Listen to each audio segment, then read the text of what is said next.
আসসালামু আলাইকুম, welcome back to my channel. আশা করি সবাই ভালো আছেন। আজ আবারও একটি রেসিপি নিয়ে হাজির হয়ে গেছি। আজ তৈরি করে দেখাবো শবে বরাতের স্পেশাল রেসিপি গাজরের হালুয়া। গাজরে তো প্রচুর পরিমাণ পুষ্টি রয়েছে, তা নিশ্চয়ই আপনারা জানেন। আর এইভাবে গাজরের হালুয়া খেতে দারুণ লাগে। রেসিপিটি খুবই সহজভাবে দেখানোর চেষ্টা করব, যাতে করে সব বন্ধুরা ইজিলিভাবে তৈরি করতে পারে। রেসিপিটি যদি ভালো লেগে থাকে তাহলে চ্যানেলটি সাবস্ক্রাইব করতে ভুলবেন না। চলুন তাহলে রেসিপিটি দেখে নিই।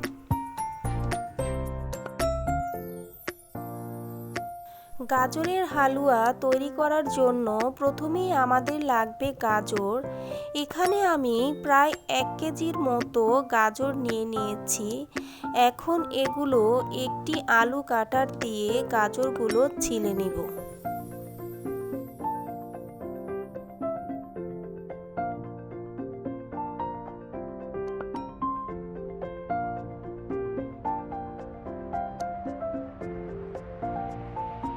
সবগুলো গাজর আমার ছেলা হয়ে গেছে।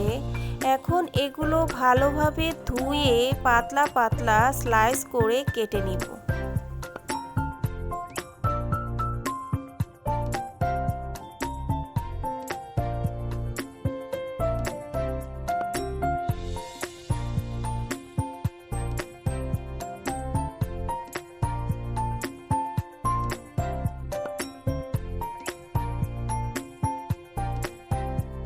সবগুলো গাজর আমার কাটা হয়ে গেছে।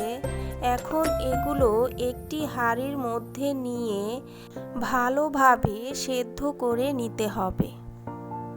গাজরগুলো সেদ্ধ করার জন্য এখানে আমি প্রায় 1 কাপের মতো লিকুইড দুধ দিয়ে দিয়েছি। এই দুধটা দিয়ে গাজরগুলো আমি একেবারে নরম করে সেদ্ধ করে নিব। আপনারা চাইলে দুধের পরিবর্তে পানি দিয়েও গাজরগুলো সেদ্ধ করে নিতে পারেন। গাজরগুলো সেদ্ধ হওয়ার পর একটি ব্লেন্ডার জগের মধ্যে গাজরগুলো ব্লেন্ড করে নিয়েছি। এখন আমরা হালুয়া তৈরি করে নিব। এর জন্য চুলায় একটি ফ্রাই প্যান বসিয়ে দিয়েছি। দিয়ে দিব ঘি আর রেগুলার রান্নার তেল। ঘি আর তেল মিলে প্রায় 1/2 কাপের মতো হয়েছে।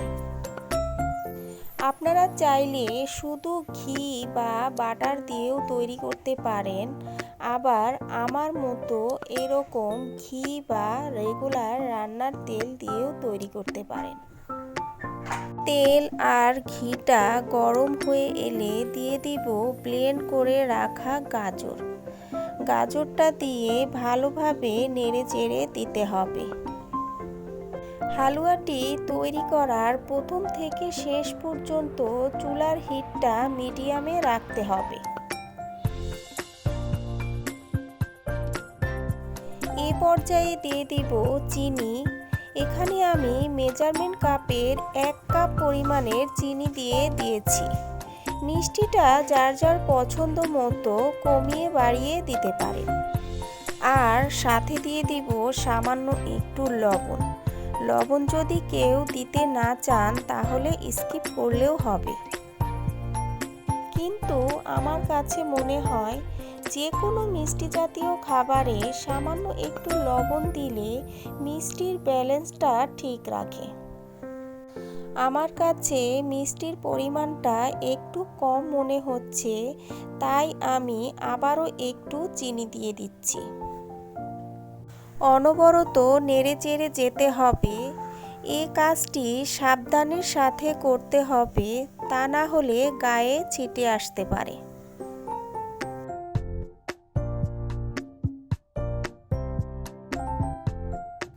এই পর্যায়ে দিয়ে দিব 1/3 কাপ গুঁড়া দুধ আর দিয়ে দিব সামান্য কিছু নারকেল কোড়ানো। নারকেলটা একেবারেই অপশনাল, না দিলেও হবে, কিন্তু আমার কাছে মনে হয় গাজরের হালুয়ায় সামান্য কিছু নারকেল দিলে খেতে অনেক ভালো লাগে। দুধ আর নারকেল দিয়ে ভালোভাবে নেড়েচেড়ে গাজরের সাথে মিশিয়ে নিতে হবে। অনবরত নেড়েচেড়ে হালুয়াটা টাইট করে নিতে হবে।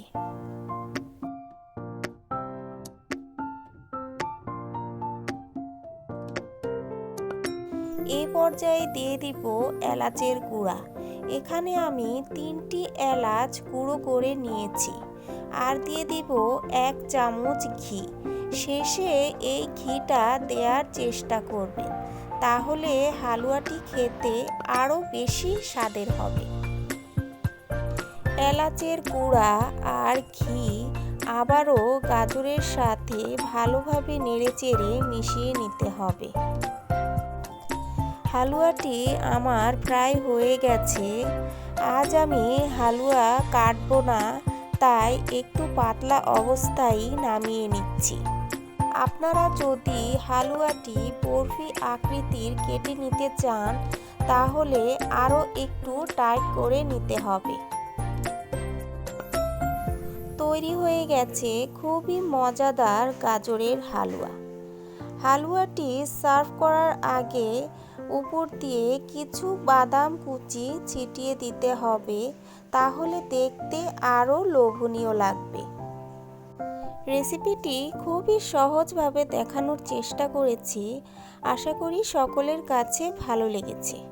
আর ভালো লেগে থাকলে ভিডিওতে একটি লাইক, কমেন্ট আর বেশি বেশি শেয়ার করতে ভুলবেন না। আল্লাহ হাফেজ।